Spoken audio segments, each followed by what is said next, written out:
नमस्कार विद्यार्थियों। आज हम एक नया टॉपिक प्रारंभ कर रहे हैं।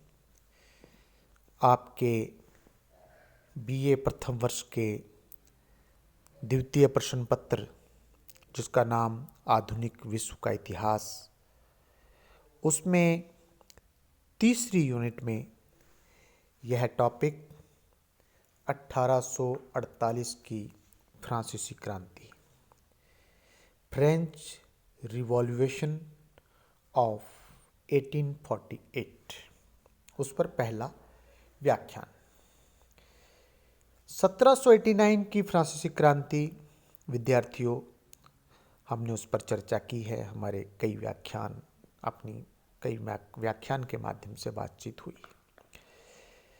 वो फ्रांस में जो सदियों से बुर्बो वंश, जिसको बार्बो वंश भी कहते हैं, उसके निरंकुश शासन का अंत हुआ 1789 में और फ्रांस में प्रथम गणतंत्र की स्थापना हुई। परंतु 1808 में नेपोलियन बोनापार्ट ने गणतंत्र का एक प्रकार से गला घोट दिया, और गला घोट ही दिया, और गला घोट करके स्वयं को सम्राट घोषित कर दिया। नेपोलियन बोनापार्ट के पतन के बाद मित्र राष्ट्रों का वियना में, ऑस्ट्रिया की राजधानी वियना में एक सम्मेलन बुलाया गया। वियना सम्मेलन में फ्रांस में पुनः बार्बो वंश के निरंकुश शासन की घोषणा की और लुई 16वें के भाई लुई 18वें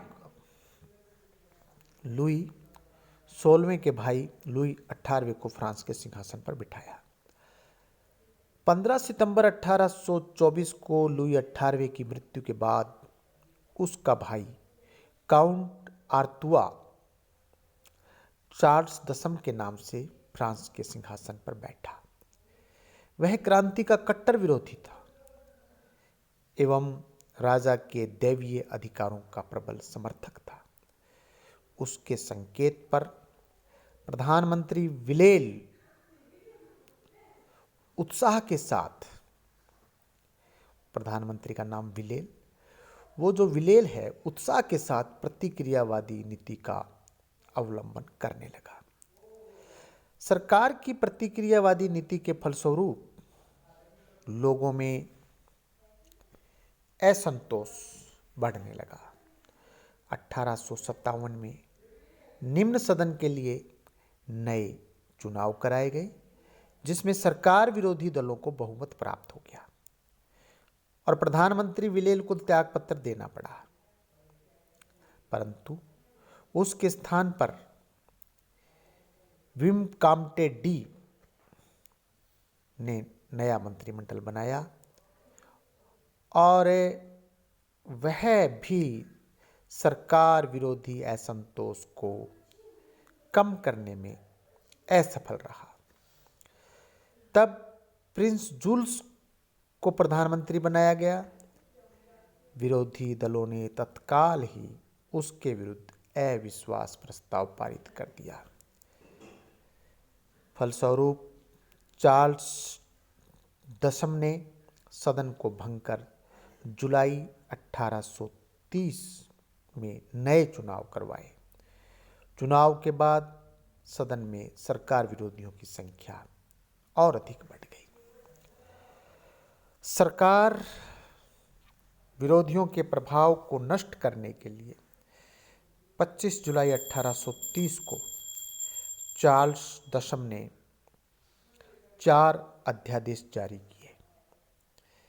पहला, समाचार पत्रों की स्वतंत्रता को समाप्त कर दिया गया। दूसरा, नवनिर्वाचित सदन को भंग कर दिया गया। अभी जो जुलाई के महीने में चुनाव हुए और उसमें नए जो सदन का निर्माण हुआ, नए सांसद आए, उसको भंग कर दिया। तीसरा, निर्वाचन कानून में ऐसा संशोधन किया गया कि लगभग 75% व्यक्ति मताधिकार से वंचित हो गए। और चौथा, नए कानून के अंतर्गत सितंबर 1830 में नए चुनाव कराने की घोषणा कर दी गई। विद्यार्थियों, इन अध्यादेशों से जन असंतोष अपनी चरम सीमा पर अपना यूं कहे कि चरम सीमा पर पहुंच गया। 26 जुलाई 1830 को रात भर पेरिस नगर क्रांति के नारों एवं स्वाधीनता की जय जयकार से गूंजता रहा। 27 जुलाई को माफ करना विद्यार्थियों, मैंने भी मुझे लगता है कि 30 जुलाई बोल दिया, जबकि 25 जुलाई 1830 को रात भर पेरिस नगर क्रांति के नारों एवं स्वाधीनता की जय जयकार से गूंजता रहा। 27 जुलाई को चार्ल्स दशम ने सैनिकों एवं क्रांतिकारियों में सशस्त्र संघर्ष शुरू हो गया। किसमें? चार्ल्स दशम के सैनिक और क्रांतिकारियों में।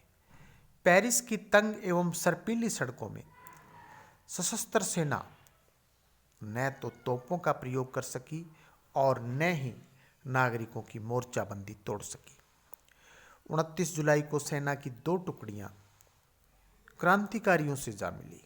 बहुत महत्वपूर्ण बात है विद्यार्थियों कि जो सम्राट जिस सेना के बल पर अपना निरंकुश शासन करना चाहता था, उसकी 2 टुकड़ियां क्रांतिकारियों के साथ जा मिली तथा क्रांतिकारियों में ने पेरिस पर अधिकार कर लिया।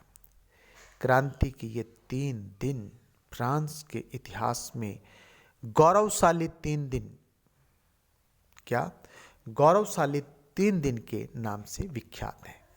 ऐसी परिस्थिति में 30 जुलाई को चार्ल्स दशम अध्यादेशों को वापस लेने के लिए तैयार हो गया, लेकिन तब तक बहुत देर हो चुकी थी। 31 जुलाई को चार्ल्स ने अपने पौत्र ड्यूक ऑफ बोर्दो के पक्ष में सिंहासन त्याग दिया और स्वयं इंग्लैंड भाग गया। परंतु जननेताओं को बारबोवंश और उसके उत्तराधिकारी ड्यूक ऑफ बोर्दो में बिल्कुल विश्वास नहीं था। उन्होंने राजवंश की छोटी शाखा आर्लिया के ड्यूक लुई फिलिप को अपना नया शासक बनाया। 17 अगस्त 1830 को सदन में उसने विधिवत फ्रांसीसी जनता का राजा उसे घोषित किया गया और इस प्रकार से फ्रांस में बुर्बो वंश की सत्ता, उनका वो नाम जो है समाप्त हो गया। नया जो सम्राट बना लुई फिलिप एक वैधानिक शासक की स्थिति एवं उसकी मर्यादाओं का अच्छा जानकार था। फ्रांस में निरंकुश शासन के प्रति घृणा व्याप्त थी, उससे वह सुपरिचित था।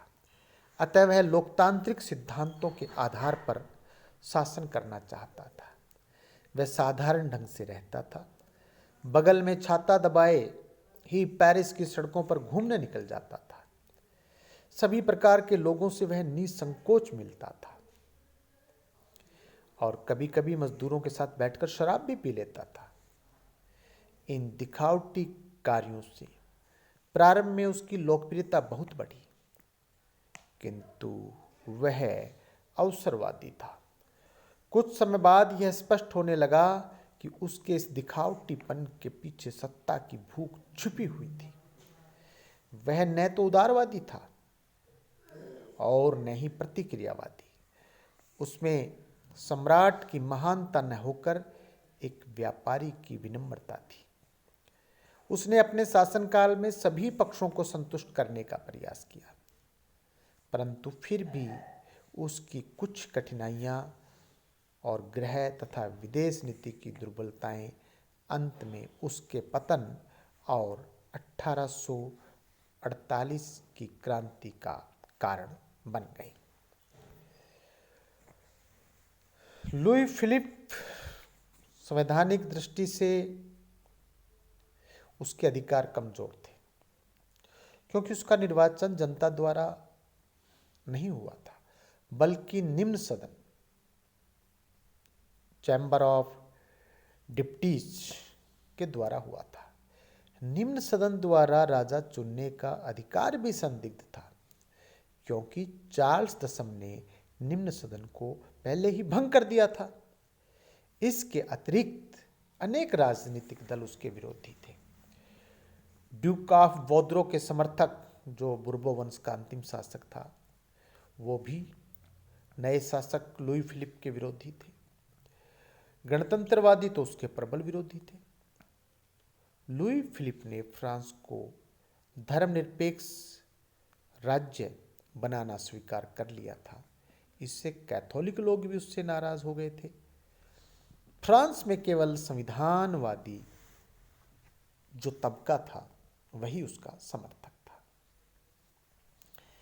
ऐसे में लुई फिलिप ने मध्यम मार्गी नीति पर चलने का उसने अपना प्लान उसने बनाया।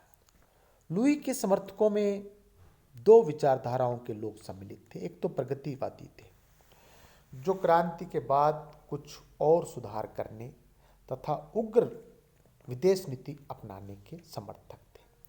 दूसरी तरफ रूढ़िवादी थे, जो यह मानते थे कि मौजूदा व्यवस्था में किसी सुधार की आवश्यकता नहीं है। लुई ने प्रगतिवादी और रूढ़िवादी दोनों विचारधाराओं के मध्य न्याय संगत मध्यम मार्गी नीति, जिसको पॉलिसी ऑफ जस्ट मीन कहा गया, उसका अवलंबन किया, जिसे द गोल्डन मीन भी कहा जाता है, स्वर्णिम मध्यम मार्गी नीति। वस्तुतः उसने सभी पक्षों को संतुष्ट करने का प्रयास किया। गणतंत्रवादियों को प्रसन्न करने के लिए उसने बारबो राजवंश के सफेद झंडे के स्थान पर क्रांति के प्रतीक तिरंगे झंडे को राष्ट्रीय ध्वज बनाया। बोनापार्टिस्ट को संतुष्ट करने के लिए उसने नेपोलियन के अवशेषों को पेरिस के एक भव्य मंदिर में स्थापित किया। कट्टर राजसत्तावादियों को प्रसन्न करने के लिए उसने उच्च मध्यम वर्ग को शासन में अधिक से अधिक महत्व दिया। जनसाधारण को संतुष्ट करने के लिए उसने स्वतंत्रताओं पर लगे सभी प्रकार के प्रतिबंध हटा लिए।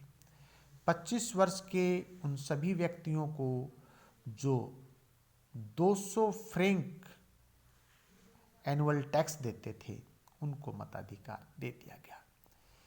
यद्यपि लुई फिलिप ने अपनी मध्यम वर्ग की नीति द्वारा सभी पक्षों को संतुष्ट करने का प्रयास किया, किंतु खेद की बात, अफसोस की बात कि फ्रांस का कोई भी दल उससे संतुष्ट नहीं हुआ।